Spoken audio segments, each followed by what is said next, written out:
നമസ്കാരം. റാഫ്റ്റോ ക്രിക്കറ്റിലേക്ക് അവർക്കും സ്വാഗതം. ദുബായിൽ ടീം ഇന്ത്യ ബംഗ്ലാദേശിനെ വരിഞ്ഞു മുറുക്കുകയാണ്. പക്ഷെ നിരാശ തോന്നിയത് അത് ടേക്കബിളായിട്ടുള്ളൊരു ക്യാച്ച് അത് ഡ്രോപ്പ് ചെയ്യുന്നു. രോഹിത് ശർമ്മ അക്സർ പട്ടേലിൻ്റെ ഹാട്രിക്കാണ് ആ താഴെ കിടന്നത്. നിരാശനായിട്ട് അങ്ങനെ ജസ്റ്ററൊക്കെ കാണിച്ച് സോറിയൊക്കെ പറയുന്നുണ്ട് രോഹിത്. അതുകൊണ്ടെന്ത് ഫലം? ICC ചാമ്പ്യൻസ് ട്രോഫിയിൽ ഹാട്രിക്ക് കുറിക്കാനുള്ള അവസരമാണ് അവിടെ അക്സർ പട്ടേലിന് നഷ്ടമായത്. ബംഗ്ലാദേശിൻ്റെ ഇന്നിങ്സിൻ്റെ 9ാമത്തെ ഓവറിലാണ് ഈ സംഭവം.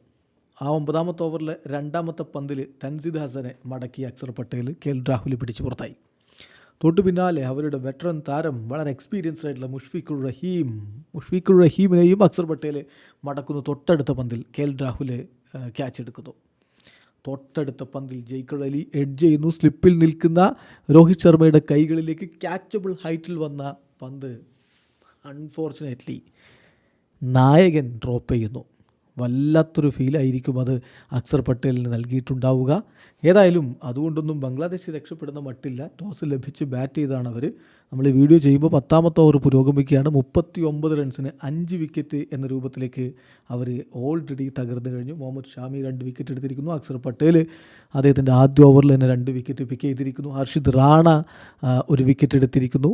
ഏതായാലും ബംഗ്ലാദേശ് തകർച്ചയുടെ കാണാക്കയത്തിലേക്ക് വീഴുകയാണ്.